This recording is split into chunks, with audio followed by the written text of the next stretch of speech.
Jay here for Stretford Paddock. This is the Paper Talk. As you can see, I'm in the studio. You know what to do by now. We're live. Get involved in all the comments and the chat. We want to hear from you guys about all the latest Manchester United headlines. As you would expect, a lot of them focusing on Erik ten Hag. There's been even more scrutiny of the Dutch manager recently following the last two results. 3-0 home defeats, more pressure, more speculation, all the rest of it. So we're gonna get into all that. Plus, there's a little bit of a say athletic kind of long read. It's a long read for other papers or publications. For the Athletic, it's probably a normal read, but they've done a bit of a deep dive into what is going on at United, what the feeling is in the dressing room, what the feeling is at the board level, and how secure or insecure Erik ten Hag's future is. So we're getting into that. Plus, we'll have some transfer news as well. Where would we be without a transfer rumour? So make sure you are hitting like, share, and subscribe. People already in the chat. Ryan Goodwin says, morning lads. Stuart Thomas says, good day, Jay from down under. Santa Notch, it's Fry J. Nice. Charlie J, Dober Laws, Stuart Thomas again, Jakul Manny, Skulason, Greg Fost, all saying morning. Dan Brown says, every manager since Fergie has took it upon themselves to smash the worst start ever record. Jays Parker says, morning Jay, still upset about your treatment of me on Monday, but I love you, mate. GGMU. Yes, I had a little bit of an episode outside Old Trafford in the rain where I threw my Parker on the floor, but the less said about that, the better. Should we talk about a transfer rumour? Because I was expecting this, to be honest with you. When things start going wrong at Manchester United, when results go against us, we have transfer rumours. It's just the way the cookie crumbles. It's like the results are going terrible. All of a sudden, we're linked with players. Now, you may say that's because people look at it and go, well, this can't continue. We need to get improvements. There's a window opening in a couple of months. Surely United, or in 3 months, whatever it is, surely United have got to go for someone there. There's that. Also, there might be the club going, look, don't worry, we're going to buy a striker who's going to sort everything out. Just, you know what I mean, there's a little tickle for you. Maybe there's a bit of that. Who knows? Also, common sense, because we are drastically short up front. We have got one goal, from our attacking players in the Premier League this season. Just one. That is unbelievable, and not for the right reasons. Now, listen, I love Rasmus Højlund. I think he's a very good player, and I think he will be an absolute superstar, but he needs help. He hasn't scored in the Premier League. It's not necessarily his fault. He's been a bit unlucky, and he has been running himself into the ground, but he's a 20-year-old. I think he had 8 league goals for Atalanta last season, so we knew what we were getting, and the idea that we can just rely on him is ridiculous. He needs support. Anthony Martial, listen, I've been saying this for about 4 years. I like Martial, but, and there's always a but, and the but is you cannot rely on him. He's just not up to it. He's not. Like, we know he scored 23 goals 3 years ago, or whatever it was, but time has moved on. And in the last 2 or 3 seasons, it might have even been 4 seasons ago, the last 2 or 3 seasons, he's done nothing. He went on loan to Sevilla, it didn't work out. He came back, didn't really do anything. Last season, Erik ten Hag showed a bit of faith in him. He was constantly injured. It might not be his fault. It's not his fault he's getting injured, but he was. Right up to the point where the last game at Old Trafford, the last league game of the season, he got injured after the game had finished, it seemed like. So he couldn't play any part in the cup final. You can't rely on him. And I thought his performance against Newcastle was woeful. He wasn't alone. All his teammates sort of did the same.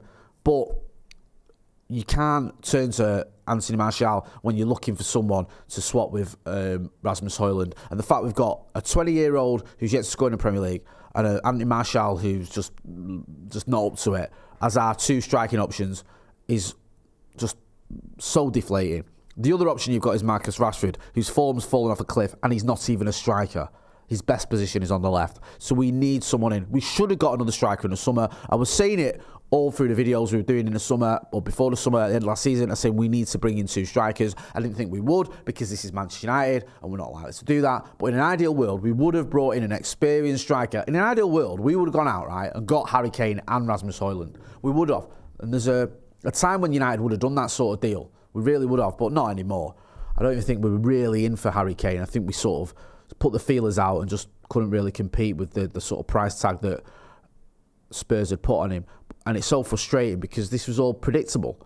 Not just by me, obviously, lots of people predicted it. Anyway, there's a story here, you can see it in the Daily Mail. It says Man United will target a striker in January to ease the burden on Rasmus Højlund after £72 million signings, slow start, with Ivan Toney, one of 3 players under consideration. Now, if you go down this article, you will see the 3 players under consideration. We had this last night. Joe Smith was tearing this apart and being very sort of logical about what's going to happen here. So there's issues around Højlund. He's running himself into the ground. He wasn't even fit when we got him. You can't just rely on a 20-year-old who's never played in the Premier League before to get you all your goals, and it's not really happening for him. So he needs help. So I think the players that were looked at are Victor Osimhen, Ivan Toney, and Mehdi Taremi. Mehdi Taremi is a 31-year-old who plays for Porto. Victor Osimhen would cost you about 120 million quid, I think. Ivan Toney, Brentford have just slapped £100 million price tag on him. And they're not going to want to wait for him to get his ban cleared and then just give him away. So if you want him, you're going to have to pay money for him. And he's a very successful striker for Brentford. How many goals did he got last season? About 20 Premier League goals or something like that.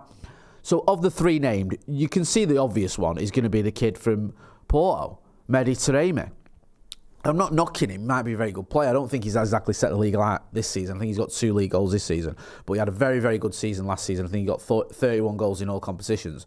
So he can find the back of the net. But you're basically bringing in a striker who's arguably past his best, never played in the Premier League before, and isn't having that great a season, to help out the other striker you've got who's not scored in the Premier League this season. He's only 20 years old, and he's struggling a little bit, certainly in terms of goals. So it just doesn't make any sense to me. If you are going to go out and get a striker, then I would love it if we got Ivan Toney. I'd love it if we got Victor Osimhen. I just don't see that happening. I really don't. Of the 3 there, if we are to get any of them, which is a big if, it'll be Mehdi Taremi. Let's not forget, last season when we wanted a striker, who did we get? Did we go out and buy a Victor Osimhen? Did we go out and get a Harry Kane? Did we go out and get an Ivan Toney? Did we go out and get one of the, a Gonzalo Ramos? No. Who did we go out and get? We got the kid who was on loan from Burnley at Besiktas because Burnley didn't think he was good enough for them, and we brought him in. And yeah, he did okay. He ran a lot, but he got no Premier League goals. None. And it just shows you the sort of thinking that goes on at Manchester United, where they went to the manager in January after he'd lost his top scorer in Cristiano Ronaldo and he wanted another striker, and they went, you can have another striker, but we're not going to spend any money on him. So he had to go and get Wout Weghorst. I'm not blaming the manager for that. I'm blaming the club, blaming the owners. People say you can't blame the owners for everything. No, but you can blame them for a lot. You really can.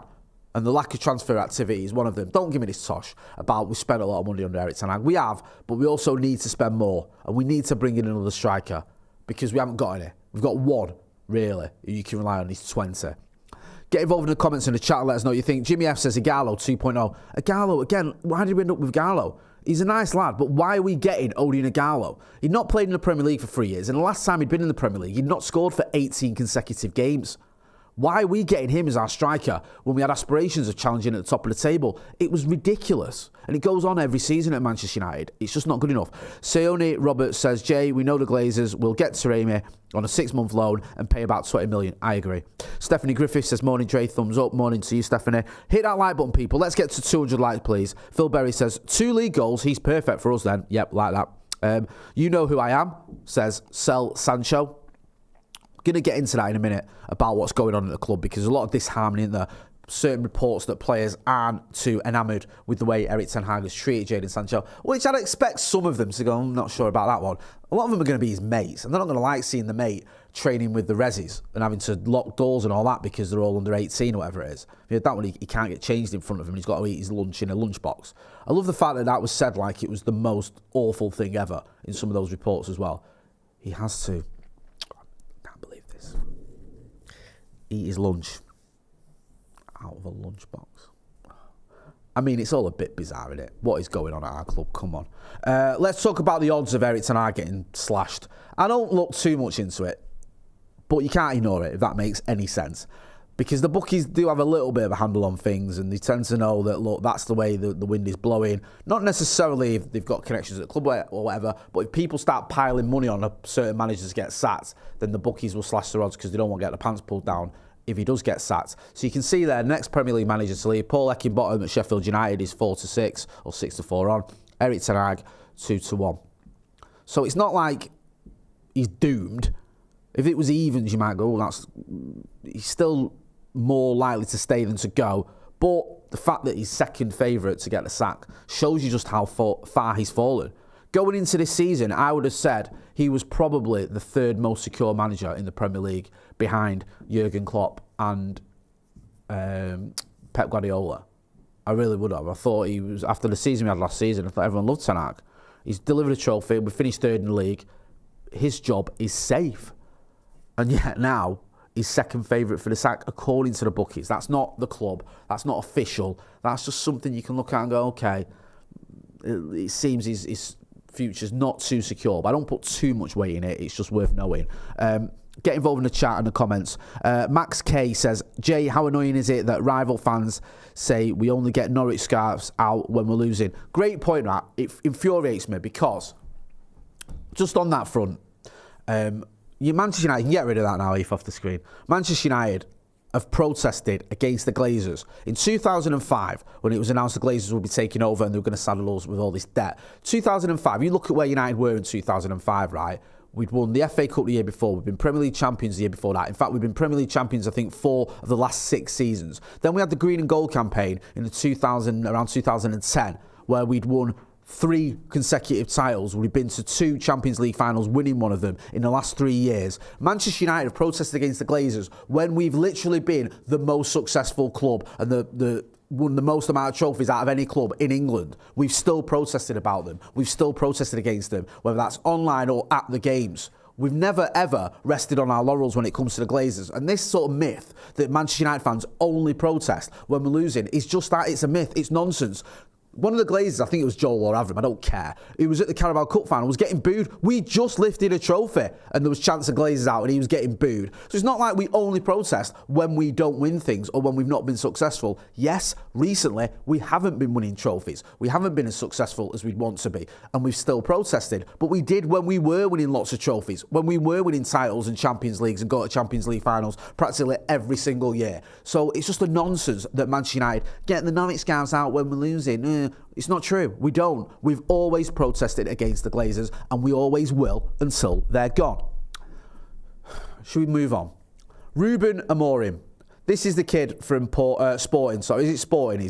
Should know. He could be next United manager. Sporting Lisbon boss, Ruben Amorium, he doesn't want to have the same conversation amid links with the Manchester United job, insisting he has had no contact from the English club. I think he was speaking after, I think they had a game last night, and he was asked about it. I think we can scroll down, there's a little bit more info here. It says here, this year, I'm not going to go back to the same conversation last year. Amorim said, as translated by the Mail, we've got it from the Mirror, but it's been translated from the Mail. Sporting won 4-2 against Ferenc, thanks to a hat-trick from summer signing Victor Gyökeres, and currently sit top of the Premier League after 9 unbeaten league games, but the boss was in no mood to entertain United links. I'm not going to make any kind of comment on these situations, he added. We don't know the future, it depends on results. Regarding the future, I have an idea for the end of the season, but I won't say it now, but the results and the context takes us to something different. I don't want to be commenting on these things. I have not been contacted by Manchester United. Now, I was looking at this lad. He's had a decent spell at Sporting. Like, he delivered, I think, their first title in, was it about 19 years, I think it was, a few years ago in 2021. So he has had some success. But he's also had a couple of seasons where they've been a little bit underwhelming. And funnily enough, I think last season they were underwhelming. They missed out on Champions League qualification, qualified for the Europa League after a 4th place finish in the league. So I don't think you can judge him just on that, but if finishing 4th in Portuguese league, and yes, he's got off to a flyer this season, is that the sort of the indication that you're ready for the Manchester United job? I don't think so. I don't know. Maybe people are looking at it as it's part of a package. We're going to have a new sort of way of doing things at United. So you bring in a young coach who has been successful. I'm not saying he's not been successful at Sporting. Winning the first title in 9 years can't be ignored, and he's had success in the Cups as well. So you bring in a young coach who maybe comes in without demanding, I have control over everything. Or you tell him, if you're coming in, you're going to coach the first team, you're going to pick the team, you're going to make the subs, obviously, and do the tactics, but in terms of transfers, you're not going to have a sort of autocratic control over all transfers. You're going to work with someone like Paul Mitchell. You're going to work with other people as well. Maybe, I don't know, Dave Brailsford or whoever it is Ineos are talking about bringing in. There might be a different setup, and Amorim fits into that, which kind of makes sense to me. I mean, I know we're getting ahead of ourselves because Erik ten Hag's still the manager, and he hopefully will be the manager for a long time to come. But that might be the thinking here. However, if it's not, that doesn't make a lot of sense. And we're going to bring him in and go, right, you're the manager of Manchester United now, and you've got pretty much the same control as Erik ten Hag had. It's a lot for a manager who's done well at Sporting, but he's not been unbelievable. What happened with Erik ten Hag at Ajax, and I know it's different managing Ajax than it is managing Sporting. Ajax hadn't won a title, I think, for 4 years when Erik ten Hag took over. Benfica hadn't won a title for 18 or 19 years, whatever it was. Benfica, sorry, forgive me. Sporting hadn't won a title for 19 years when Amorim delivered one. So it is different. But the thing with Erik ten Hag is he'd been successful every single season. And it is like, you can't ignore that. He'd been winning titles and trophies and all the rest of it and had success in Europe. Amorim's had a little bit of success in Europe. They're not Arsenal out the Europa, didn't they? But he's not really done loads there. You can't go, well, he's done really well. So, I don't know. Let me know what you think. Get involved in the comments and the chat. Loads of people asking the question, Mark Christian says, are you ten Hag in or ten Hag out? I'm ten Hag in. I want this manager to succeed. I think we stick with this manager. I think this manager, right, has made mistakes, and there are flaws in what is going on with his management of Manchester United. I do think he's got it wrong in certain aspects of the transfer market. Anthony is beginning to look like a complete waste of money. We can't ignore that. Also, Mason Mount, what is he doing with him? I know it's only early days, but it doesn't seem to make much sense as to why he made Mason Mount almost like a priority. It's like one of our first signings in the summer, wasn't it? We need to get Mason Mount. Why, though? If you don't seem to know what you want to do with him. Again, it is early days, though. But he's got a lot right as well. Winning the Carabao Cup, finishing third. And I think we have to put things into context. Yes, it's been a bit of a nightmare this season, but we've had a lot to deal with. He's had a lot to deal with. You've got the Jadon Sancho situation. You might say some of it is of his own making, but a lot of it is from Jadon Sancho's making. Then you've got the Mason Greenwood situation. Again, he inherited that. He didn't create that. When he came to the club, the Mason Greenwood situation was something he inherited, and it needed resolving, and it hasn't really been resolved. I think it's still been sort of kicked down the street a little bit with his loan move to Getafe. So he's got that going on. He's had this injury crisis. Now, you might go, well, we've still got lots of players available, but he's lost key players. Luke Shaw was one of our best players last season. He's very important to Erik ten Hag. We've lost him, and I think that's had an effect on Marcus Rashford. Also, Lisandro Martinez has been our best signing under Erik ten Hag, and he's been out for basically the season. He wasn't the same Lisandro Martinez at the beginning of the season, and now he's out as well. So that has a big effect on you too. So I do feel a little bit for him. I don't think he's got everything right, and I don't think he's beyond criticism. But you can criticise a manager and still think he's the right man for the job, which is exactly what I think. And I hope the board give him time. I just want to talk about this Athletic article that's been posted. I think it was this morning. And they've done a little bit of a deep dive, as they do in the Athletic. They don't do things by half, looking at just what is going on at Manchester United and what is happening with Erik ten Hag's future. So there's lots of different parts to this. The one part is how much pressure is he under. And they say, despite United suffering their worst start to a season in 61 years, changing manager is not seen as the solution, and ten Hag's position is not under immediate threat. So it's not like he's safe as houses. He could still end up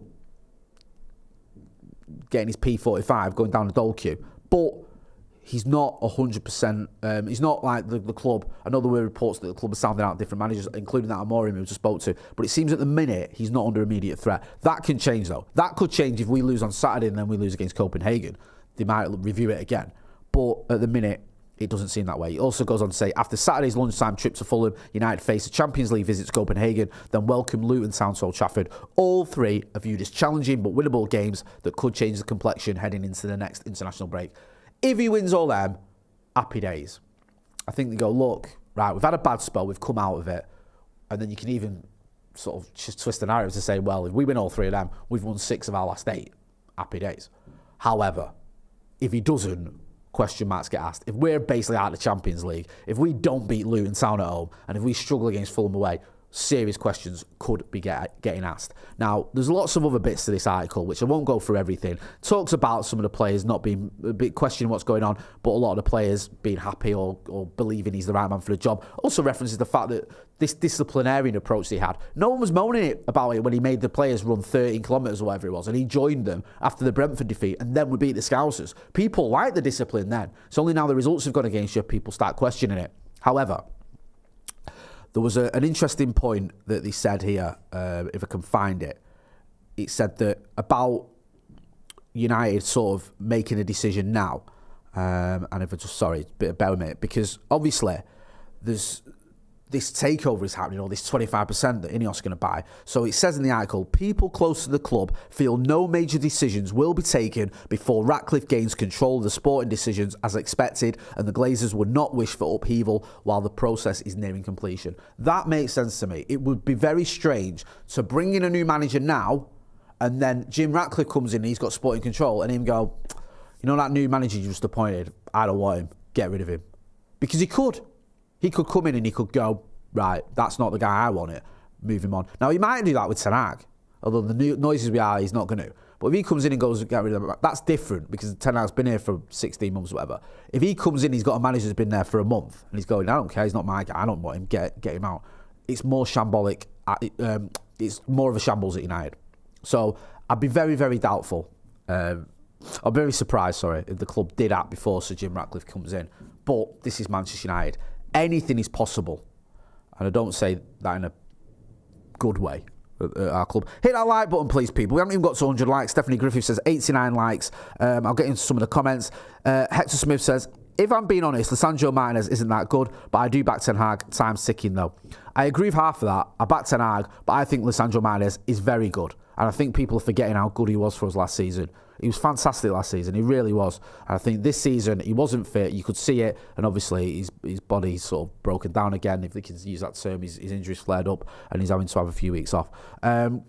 Big Pappy says, not a big fan of Ten Hag, but the players are letting him down big time. We've got 200 likes. I'm going to leave it there. Thank you to everyone who got involved in the comments and the chat. If you're not doing, make sure you are subscribing to the channel. We'll be back later on. We've got the preview coming out, I think 1 o'clock today. Then we've got the brew with Uncle Webby coming back, me, Steve and Webby. So make sure you are hitting like, share and subscribe. I've been Jay Motty. This has been The Paper Talk. Thanks for watching.